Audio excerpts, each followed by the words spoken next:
Chers frères et sœurs de Saint-Nicolas des Lorrains, voilà, nous nous retrouvons sur notre chemin de Pentecôte en ce mercredi 13 mai 2020.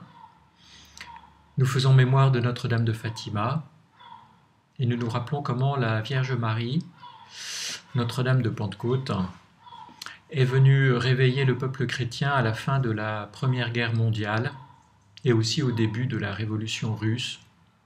Elle a confié à 3 enfants cette mission.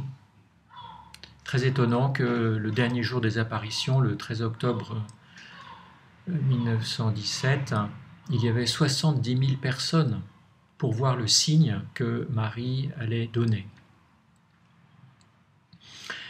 Le signe, c'est comme un doigt qui indique une direction. Donc on ne reste pas fixé sur le doigt, on regarde la direction. C'est ce que nous essayons de faire en lisant le pape François. Sans Jésus, nous ne pouvons rien faire. Sans Jésus, nous ne pouvons rien faire. Être missionnaire dans le monde d'aujourd'hui. C'est un texte qu'il a donné à la fin de l'année 2019. Donc chaque jour, nous avons un court petit chapitre, courte petite méditation que nous pouvons garder dans notre cœur pendant la journée. Aujourd'hui, l'Esprit Saint et nous. La mission est son œuvre. La mission est l'œuvre de l'Esprit Saint. Question au pape. Lors d'une rencontre avec les œuvres pontificales missionnaires, vous avez suggéré de lire les Actes des Apôtres en guise de texte de prière habituel, c'est-à-dire le récit du début des premières communautés chrétiennes, et non pas un manuel de stratégie missionnaire moderne. Pourquoi ? Réponse. Dans les Actes des Apôtres, le premier rôle ne revient pas aux apôtres. Il revient à l'Esprit Saint.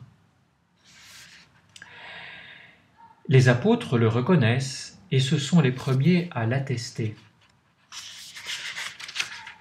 Lorsqu'ils font part à leurs frères d'Antioche des décisions du Concile de Jérusalem, ils écrivent « L'Esprit Saint et nous-mêmes avons décidé ».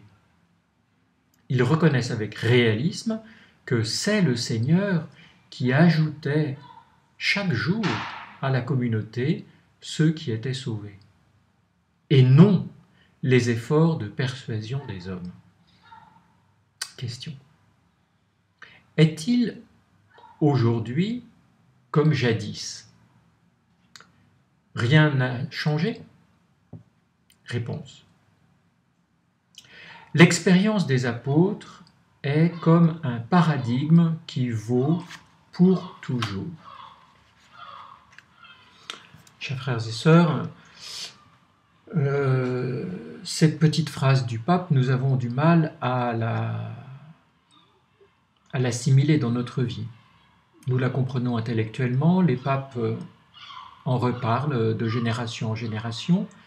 On peut dire que c'était le leitmotiv du pape Paul VI dans Evangelii Nuntiandi, du pape Jean-Paul dans l'exhortation apostolique Redemptoris Missio.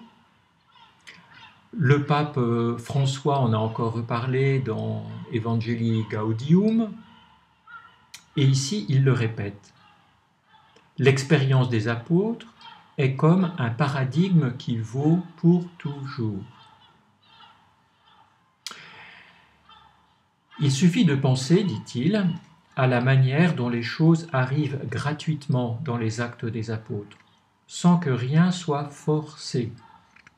C'est une aventure, une histoire d'homme, où les disciples arrivent toujours en second.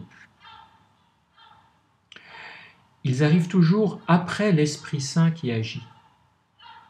L'Esprit Saint prépare, travaille les cœurs, il chamboule leurs plans.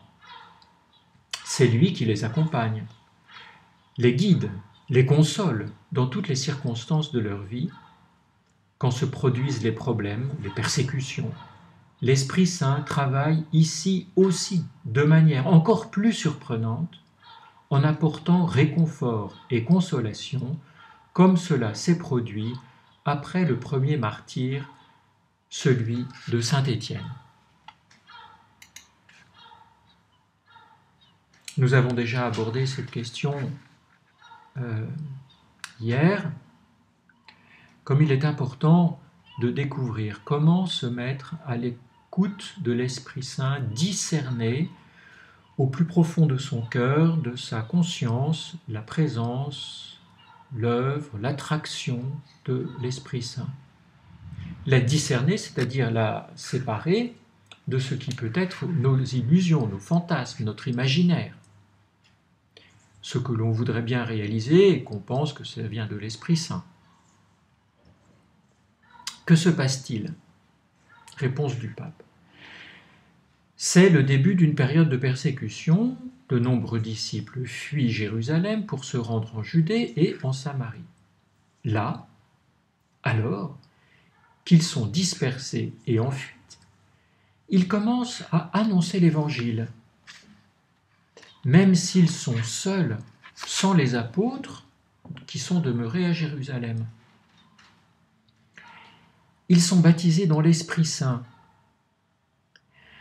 Et l'Esprit Saint leur donne le courage apostolique. Là, on voit pour la première fois que le baptême est suffisant pour annoncer l'Évangile. Voilà ce qu'est la mission. La mission est l'œuvre de l'Esprit Saint. Il est inutile de s'agiter. Il ne sert à rien que nous organisions, que nous crions. Les trouvailles et les stratagèmes ne servent à rien. La seule chose nécessaire est de demander à refaire aujourd'hui l'expérience qui fait dire « l'Esprit Saint et nous-mêmes avons décidé ». Question. Faute de cette expérience, quel sens revêt l'appel à la mobilisation missionnaire? Réponse. Sans l'esprit, la mission devient une autre chose. Elle devient un projet de conquête.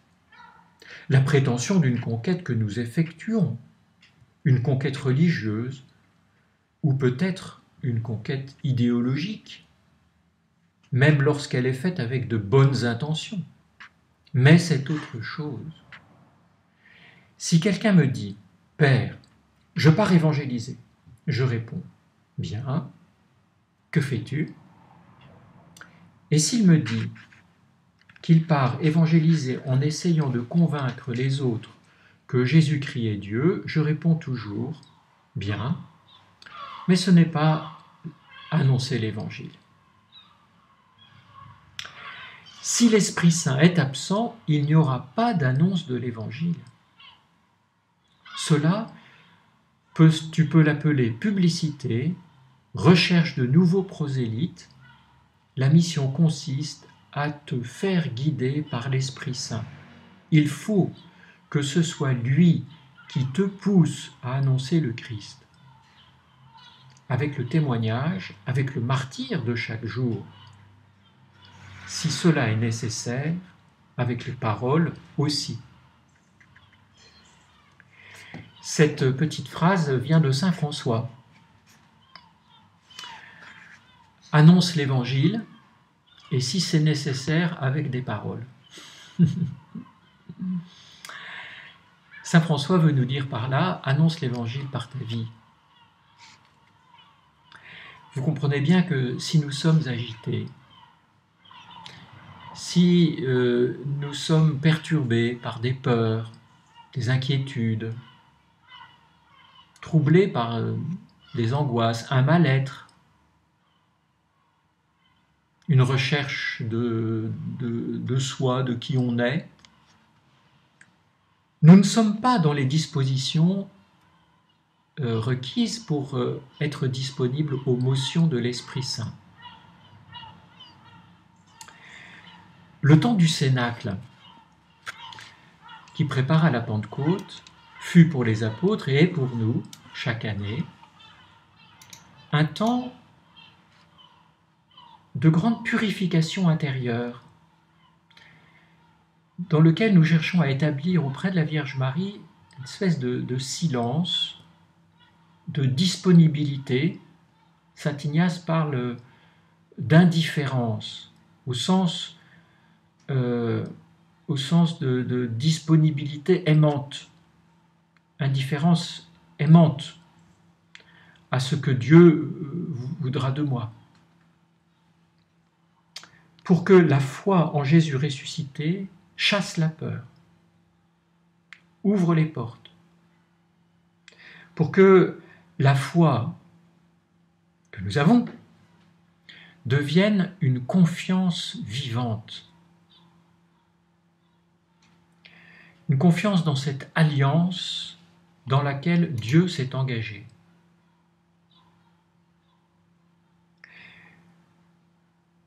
Une confiance dans cette réalité effective que le Seigneur mène la barque. Si nous lui laissons le manche. Mais quelquefois nous nous crispons et nous ne laissons pas prendre le manche. Alors on revient à ce qu'on sait faire. Des schémas, des calculs, des projections. Mais ne laissons pas l'Esprit Saint nous surprendre. Voilà. Alors, pour qu'il nous surprenne, invoquons-le. Vous pourrez reprendre dans votre prière aujourd'hui le Veni Sancte Spiritus. Roi du ciel, consolateur, esprit de vérité, toi qui es partout présent, toi qui emplis tout, trésor de grâce et donateur de vie, viens et demeure en nous. Purifie-nous de toute souillure et sauve nos âmes, toi qui es bonté.